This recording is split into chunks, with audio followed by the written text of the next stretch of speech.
Chapter 15. I only wanted a normal life. I wanted friends, my own family and a big house. Every single day of my childhood I would fantasize of one day meeting my Prince Charming. He would ride a white horse and have long blonde hair and the most beautiful blue eyes. There would be a field of flowers around us as the two of us ran towards one another. His stallion would stop in front of me as he looked down at me with a radiant smile and tenderly say to me, "My darling, I am home."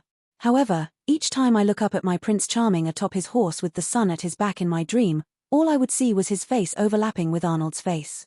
His disgusting grin that seemed to lick my entire body. Those narrowed eyes that looked at everyone as if they were inferior. That sarcastic tone of voice as he addressed me each time. "Purr for me, Lauren. Lick my shoes, you filthy slave. Ha ha ha. Ha ha ha." His laugh infuriated me so much. Each time he would laugh at my despair and suffering. He would mock how I couldn't save my parents. It wasn't my fault. What did I do to deserve this? That was what I kept asking myself. However, in the end, I could do nothing but accept my reality. Maybe I won't be able to have that life I always dreamt of. After enduring so long, I finally realized that I wanted it to end. Save me. Someone. Anyone. I pleaded in my heart as I was thrown inside the room of that man. I knew that it was hopeless to even believe. "Let me savor that body before I begin," the demon of my nightmares said as he cracked his knuckles. "Please." Part 1. Arnold left Flora outside and broke down the steel front door with his hands alone. Why am I feeling this way? Angry? Is it because Lauren is important to the story or is it something else? He had loved each and every member of the hero party in the game. They were not just important to the game, but to him as well. He watched them grow since he played the game daily. Others always mocked him for being so antisocial and gloomy. Even at school he would stream the game during breaks. But he never cared about what they said.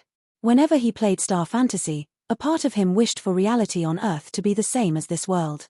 Yet even though it finally was, he now felt empty. There was none of the excitement he always felt whenever he came out of school and booted up the system. The smiles and laughs he shared with his guildmates. The tears and sorrow whenever he lost a precious item due to his gambling habits. Now all he felt was emptiness. His sole purpose was to steer the game in its destined part.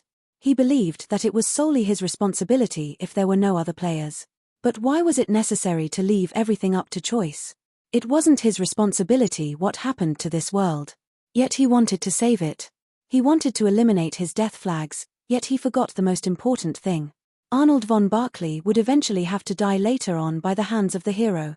In the dark hallway of the second floor, Arnold stood blankly. Only a door separated him from saving Lauren. Is this the right thing to do? Changing fate so everything can happen how it happened in the game? If so, then it could only be described as shallow. Why try and change things so it could satisfy him? Was it even possible for everything to end how it ended in the game? Like what was mentioned before, he would die. Was that it? Get reborn, change fate, die and watch how everything else goes from the afterlife. Arnold bit his lip. He broke down the door of the bedroom. And there they were. A bloody and naked Lauren lying on the ground and a man sitting on the edge of the bed. The man's knuckles were covered in blood. Arnold's face hardened under the mask. Lauren seemed on the verge of death. The only indication of her being alive were the frequent groans. "You finally came." Rudely took a cloth that was on a table. He wiped his hands and stood up. "You disturbed my playtime with this lovely maiden, intruder. Man, why did I install noise-cancelling magic in this room? If I had known what was going on then I would have dealt with it myself. Even my door is infused with magic so that no one else but I can open it. But it seems you broke it rather easily." Rudely stood up and threw the cloth on the ground. It landed near Lauren's bloody face. There was a pool of blood underneath her head. Arnold clenched his fists. There was no telling how many times he had punched her. Even when Arnold hit her in the past, it was never to this extent. The interior of the room was dark. A window nearby blew cold wind inside the room. As the blinds kept blowing and light entered, Arnold could see that there were multiple women on the floor. Some were unconscious and others were huddled in a corner, too scared to move. They probably thought that they too would be killed by this mysterious individual. "Since you could come in here, that must mean you defeated my subordinates and my brothers?" Arnold nodded silently to his question. "I see." Rudely was calmer than Arnold thought he would be. A majority of his gang was taken down and his brothers were also killed. The sounds of fighting had stopped long ago, which meant that Flora already killed Con. Aura rose from Ruduli's body. He got into a stance. Arnold finally got a good look at his face. He was extremely ugly. The right side of his face was scorched and most of his hair was also burned. "Oh, you curious?" Rudely noticed Arnold looking intently at his face. He pointed at Lauren, who was lying on the ground. This girl was a handful. First she was obedient, but then she was going crazy when she was brought to my room. I didn't know that she was such a strong magic caster. If I didn't activate my aura, then I would have lost more than just my handsome face. Well, afterwards I taught her a really good lesson. Broke her jaw by accident in the process. It happens, I guess. Sheesh, I need to work on my temper. Rudely shrugged as if he didn't have a care in the world. Original Arnold knew the kind of man Rudely Felix was. He beat up women for pleasure and tortures them to satiate his sadistic tendencies. His body was overjoyed at destroying the face of the one he had fallen for. Arnold gritted his teeth. "Before we start, who are you exactly? My name does not need to be given to someone who's about to die. Arrogant, aren't we? Whatever then." Rudely's smile vanished the next moment. He covered his entire body in red aura. The interior of the room was brightly lit up. He beckoned Arnold with his hand as he circled around Arnold. The room was fairly large, so there was a lot of moving space. "Come on," Rudely roared. Arnold clenched his fists and charged at him. Gwa! His fist connected with Rudely's face. That punch was so strong and infused with so much aura that he flew through a wall. Rudely was blown into the hallway. "Ooh! What the fuck? I didn't expect you to be this strong." Rudely moved his lower jaw a few times before spitting out a clot of blood. Before he could get up, Arnold had already appeared before him. He threw another punch, however, Rudely managed to dodge it. The wall collapsed behind him. Phew! Rudely sprang to the side after avoiding the blow. For a kid, you're strong. But not waiting for your opponent to be ready is very uncouth. So you expect me to wait until you're charged up? I'm not that nice. Little brat. The two threw consecutive punches. Sometimes Rudely was blown away, oftentimes it was Arnold. If looked at it from another perspective, the two looked evenly matched. Both were equally strong, however. It seemed that Arnold had the advantage when it came to speed. If an ordinary person were to be there, then they'd have no idea what was going on. The two of them had a constant back and forth which caused most of the mansion to collapse under their exchange of power. Arnold charged at Rudely after manifesting his sword, to which the latter brought out his own weapon. It was a great sword. Arnold and Rudely clashed blades. The sheer shockwave made the hallway rumble.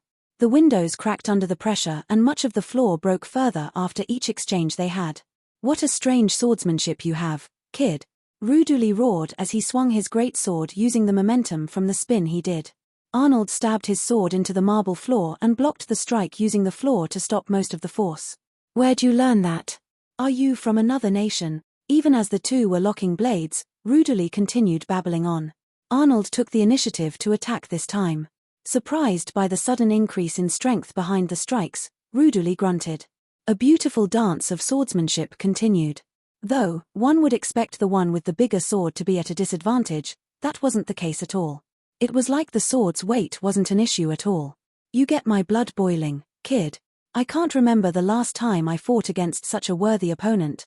You must be a well-known swordsman from where you come from." With a kick to Arnold's stomach, Rudely jumped backwards. Even if he was holding out on his own, Arnold was still much too fast. There were no pauses between his blows. The only time he would ever stop was when he gained distance. Sweat poured down Rudely's chin. He exhaled deeply. Arnold's breath was still calm and composed. "TCH. With an annoyed click of the tongue, Rudely pounced forth with his great sword. Since there wasn't much room in the hallway, the great sword tore through the wall as he ran towards Arnold. His aura output suddenly increased immensely. Arnold coated his aura sword with the blue essence emanating from his body. Whoop! With a jump, Rudely swung down the slab of iron. Coup! Arnold attempted to do an overhead block. It was a blunder on his part since he wasn't that used to fighting in live combat yet. His knees dug into the floor. "Ha ha ha. How's that?" Rudely kicked Arnold in the face since the latter was too preoccupied with blocking. Arnold flew back a few meters and crashed into the wall, breaking it. "Kaya! Ooh-wah!" The women who were locked up inside the room screamed when the wall broke down. All they saw was the back of a young man as he unsteadily stood up. Damn. That actually hurt a lot. Maybe I shouldn't fight such battles again just yet. He had only used the moves he learned from Alex, so it was a little sloppy. I can't even use Arnold's martial skills. Being equivalent in talent to the hero, Arnold had studied many sacred arts from the tombs of dead warriors. Not only had he mastered many, he even perfected their flaws.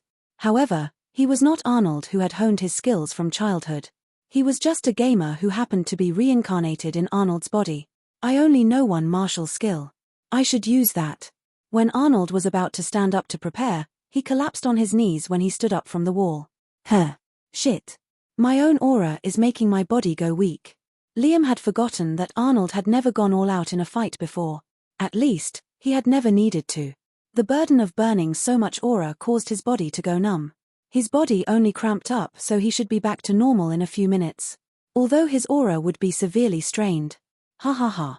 Look at you now. Rudely confidently strode towards Arnold with his greatsword being dragged along. You girls stay there. If you think of moving, I'll kill you all. The women shuddered. Now then, Rudely lifted his greatsword above Arnold's neck. I'll see who you are after I cut off your head. When Rudely was about to swing down the sword, a crash came from behind him. Chem. Blooded, bruised, and having barely any clothes on her body, Lauren was leaning against the doorframe. She was panting heavily while gazing at the two of them. Lauren. Rage burned within Arnold's heart when he saw her collapsed figure. He could see two women standing behind her. The two seemed to have helped Lauren towards the door. Hey, I'm not done with you yet. Rudely made a shooing gesture. Go back into the room before I get mad. I'm gonna need to release all this pent-up stress from losing a majority of my people. The women shrieked when Rudely made eye contact with them. Arnold saw blood drip from Lauren's mouth as she tried to say something to him. Her mouth moved. Why are you going this far for me, was what she was probably trying to convey. Arnold looked away from her. That's right. Why did he go this far for her? Was it because of the original Arnold's desires to have her to himself, or was it Liam's resolve to save a major character he grew to love? Without an answer to his question, Arnold concluded on his own. Both, maybe it's both, he muttered. Ha! What did you say? Rudely heard Arnold's mutter and looked at him. He put his foot on Arnold's shoulder. Arnold's back hit the wall, which made a groan escape his mouth. He put his hand on Rudely's leg, which was on his shoulder. He wanted to exert power into his arm, however, his body was still stiff. Let's just get this over with. Rudely infused aura into his greatsword to cut off Arnold's head. Out of the corner of his eye, Arnold saw Lauren's eyes. Why are you looking at me like that even though I'm here to save you, he thought. There was hate in her eyes even though he was there to save her. It was the same gaze filled with contempt she had given him in the past. Well, I can make the Archmage owe me a debt this way. He didn't care what she thought of him. As long as she stayed alive, he would be happy. Hey, stop babbling on your own and just die. Rudely swung down his great sword. Then, the great sword bounced off an invisible barrier when the sword was about to near Arnold. Rudely was pushed back by the force and staggered backwards. What the fuck? You still have this much? When Rudely stood up, he saw something. Fierce stormy blue eyes like that of a dragon. His entire body was covered in a dense blue aura that seemed to roar like one as well. Arnold's sword appeared within his hand, when Rudely noticed. The sword cut apart and absorbed the aura into its blade. Rue. A roar caused Rudely's back to shiver. Wait.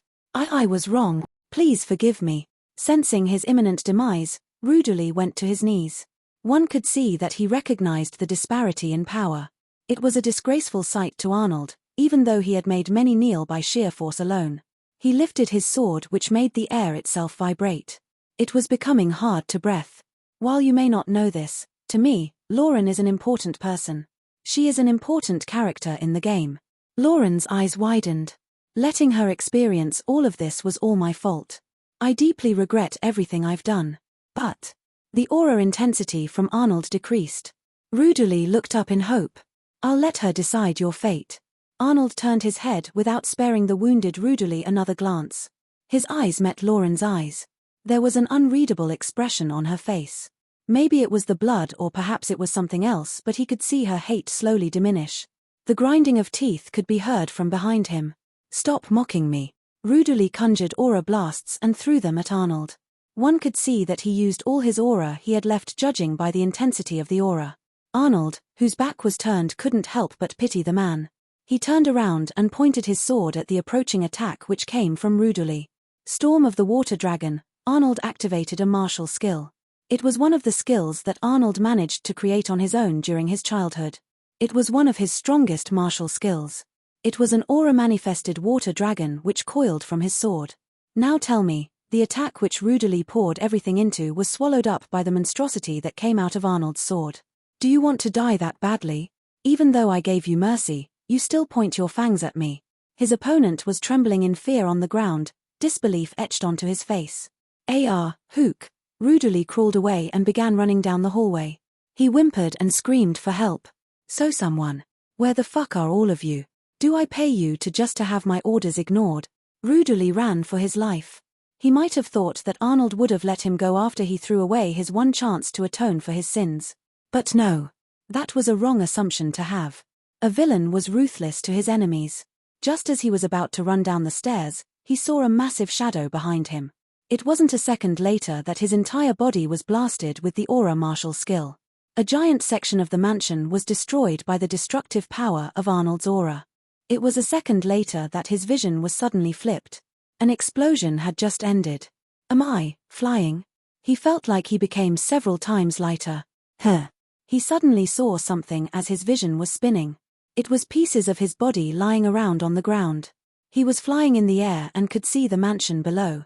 It seemed that his head had been sent flying after he was hit with that powerful attack. I'm going to die just like this. Me? A great knight who served this empire? A 6-star knight? I shouldn't have slacked off all these years. His vision darkened. His brain had shut down. Rudely died just like that. A single head separated from its body. Part 2. When Flora was about to head up the stairs, she saw several people, including Arnold, come down. Every one of them were women. They held onto Arnold like maidens who fell in love. Arnold was carrying Lauren in his arms.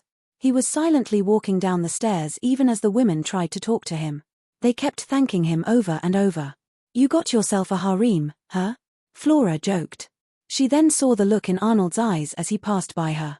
What's up with him? Flora heard someone else come down the stairs. It was Lumiala. You guys done already? That was quick.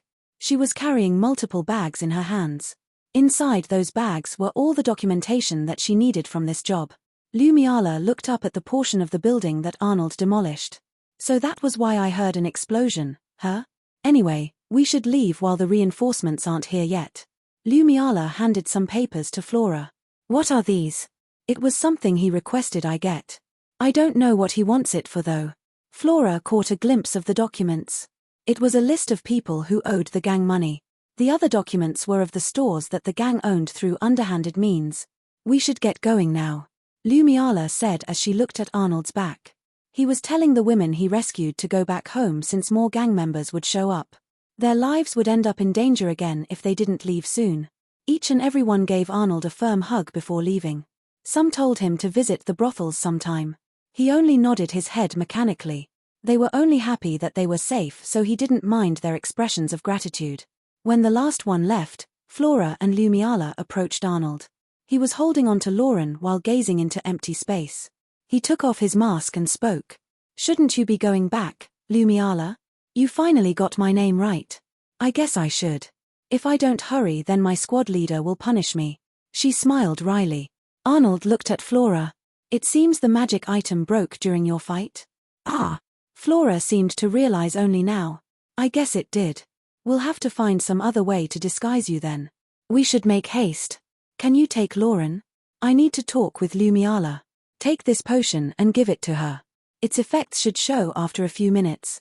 Sure. Flora took the unconscious Lauren and the potion with red liquid inside. She silently headed to the gate. Arnold and Lumiala waited for a while until one broke the silence. You must be curious about a lot of things. Arnold wiped his hands with a handkerchief. It was covered in Lauren's blood. I am. Well, I don't know what to tell you exactly. Arnold shrugged. Tell me this then, are you really Arnold von Barclay? That question made Arnold stiffen. Arnold feigned calmness. What kind of question is that? I was obviously birthed by Adriana and Marcus von Barclay. I'm just saying that it's strange for a person like you to go this far just to save a maid. I have a very good memory, so I remember all the things I've heard about you. How you're the scum of the Barclay family. You cause unnecessary trouble for your parents. You ruin noble gatherings in the imperial capital. You are the kind of person who would even kill your own servants for any small misconduct. None of the nobles in your father's territory like you. Lumiala took a breath before continuing. A prodigy of the empire in the ways of swordsmanship, yet is regarded as scum by the people. Tell me, did you kill the real Arnold? Are you a doppelganger from that undead queen's army tasked with spreading her influence? Arnold felt like the tension was released from his shoulders when he heard her remarks. He only shrugged. Well, what if I am? He secretly sighed in relief. If you are, then me and my superiors will do our utmost to slay you. So you guys hate the vampire lord too, huh? That is correct. We, dark elves, may have demon blood in our veins, but that does not mean we condone the actions of monsters. Arnold and Lumiala silently looked at each other. Both were extremely skilled at keeping their emotions from showing on their faces. Arnold's expression didn't even falter at all.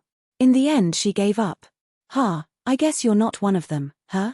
Then why did you go this far to save that girl? She looked in the direction Flora had left with Lauren. It is because she is extremely valuable to me. So she's useful, huh? That's right. Lumiala let out a breath from her nose. Since she wasn't saying anything, Arnold decided to leave. Their business had already ended, so there was no need to interact any further. Wait. Lumiala blocked his path. Arnold grunted in annoyance. What? How did you know about us? You at least owe me that explanation, right? Lumiala looked intently at him. You could say I know your boss. Fairly well, Arnold said with a mysterious smile.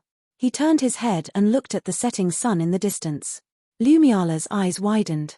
No way. The leader doesn't even have any close friends or family. There's just no way. Well, I guess I'm lying. Or am I?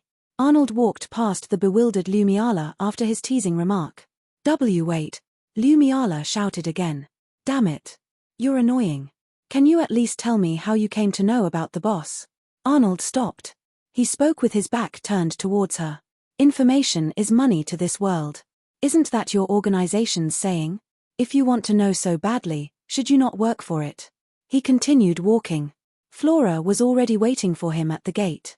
Lumiala stood atop the stairs and gazed blankly into sky. She understood what he meant. If she wanted to know more, then she'd have to pay him for it. How much would such valuable information like the identity of the boss be worth? But did he actually know the leader? His earlier remarks sounded too rhetoric. It was like he wanted her to figure out for herself how much he knew. Sly bastard. You don't want to tell me? Lumiala stomped the ground with a frustrated expression on her face. After a while of kicking the rubble lying around, she calmed down. She sat down on a nearby bench and gazed at the documents in her hands. Lumiala's expression was one of a person who was tired after a long day of work.